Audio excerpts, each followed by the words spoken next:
Hi, guys. So, my talk now will be about my personal journey as an entrepreneur, which is a bit new for me since I'm so used to talking about Surpass and what it does and how we're looking to expand. Yeah, so hopefully you guys will have a lot of takeaways and yeah, maybe we can have the slides up, please. Okay, so I didn't put any video and I think there's a 7-minute timer. Okay, so my entrepreneurial story. Quick background, I actually come from a very successful family. Both my parents are very successful lawyers, none of whom are entrepreneurs. I don't have grandfathers, uncles, cousins who really are entrepreneurs. So me becoming a tech entrepreneur was a very unusual path. I was a very poor student. In fact, at one point when I was in high school, I had a trimester where I had 5 lines of 7. I was always on the verge or teetering on the edge of failing, but I always managed to pull through and figure stuff out.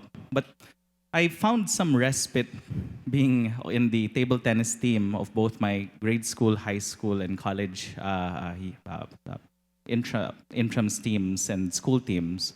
So I found something that I could say I was very good at or I was the best at, even though it's probably not something that's too popular or has a widespread following.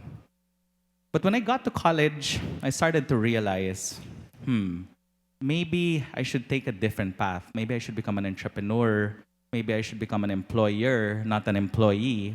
Because I was surrounded by very smart people who I said, corporate life is probably more of the same as school life. And probably these guys are going to outperform me again when I enter the corporate world. I needed to change my own trajectory, my own personal path. So I became an entrepreneur. Third year college, I incorporated my first company. It was called Unitas, or Unity in Latin. And I had everything from a Mr. Donut franchise. I had a cafeteria stall in a high school down south.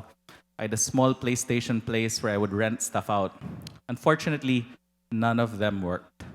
So I had 7 failed businesses early on when I was in college, from very small to small to medium. And then the Asian financial crisis hit, and I graduated March of 1998. So I couldn't get a job.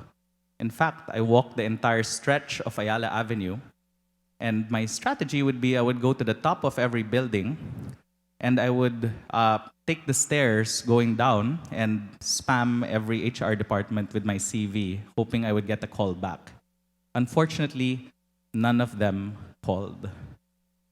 And so I ended up working as a restaurant manager in KFC SM North branch. In fact, I never made it to manager. I was actually an assistant manager in SM North. And here is where I learned a lot of how businesses run. The point of sale system taught me a lot about how sales can be driven. Getting people to come into your store was really marketing. Understanding supply chain came from working with the commissary to make sure you had enough products to sell.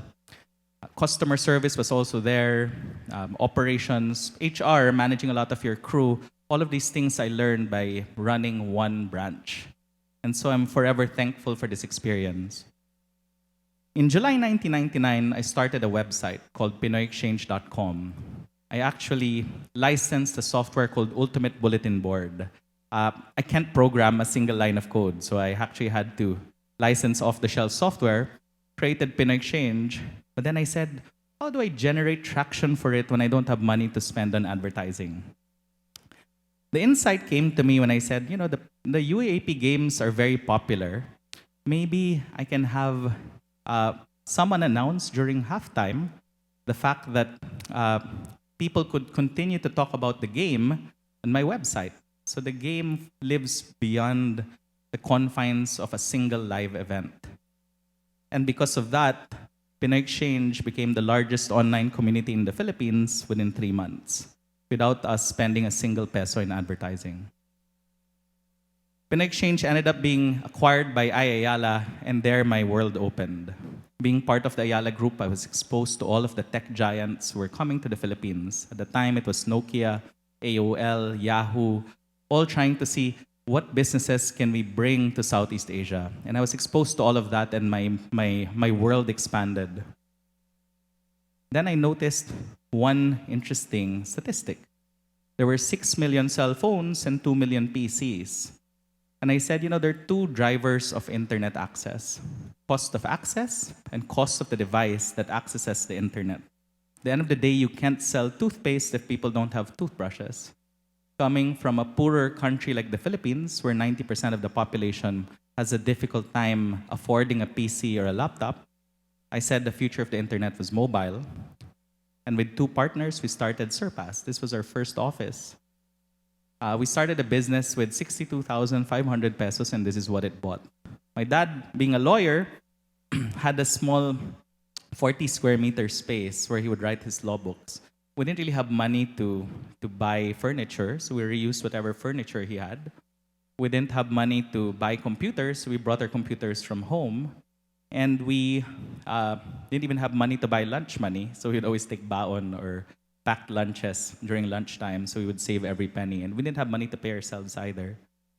But over the years, we built the first mobile games. We were doing social media applications early on. We were doing image applications for the phone before the time of Instagram. And we were allowing subscribers to store their messages and their content on the internet before Dropbox. So the categories that we're in, games, stickers, and all of that, these are not new categories. We essentially make them available for the base of the pyramid emerging market customer. So we combine many different ingredients to make it accessible to a much broader base. And we have a very iterative approach to product development. From our idea, we prototype it, and then we test it. Depending on the data that we receive, the metrics that we get, we decide do we double down or do we kill it. So this iterative process of product development allowed us to save or minimize our losses and at the same time maximize our successes. In December 2 of 2014, we became the first consumer tech company to list in the Philippines. And apparently there are no other consumer tech companies listed in other stock exchanges in Southeast Asia. There's none in Singapore, there's none in Thailand, there's none in Indonesia, and several other markets. So, we never raised venture capital money until the IPO, and we never borrowed a single peso until today. I've never even seen what a bank loan form looks like. And we've made a number of acquisitions and investments since we've started to accelerate our growth. So this is really quite the dream for us. And we're looking to expand to several other markets, and now we're in Indonesia. So really, I guess my story is, I'm a below average student. I used to work at KFC. I can't program a single line of code, and I never raised venture capital money or a loan. And that just proves that what I've created with my partner shows that nothing truly is impossible. So takeaway for all you guys, one day your life will flash before your eyes. Always make sure it's worth watching. Thank you.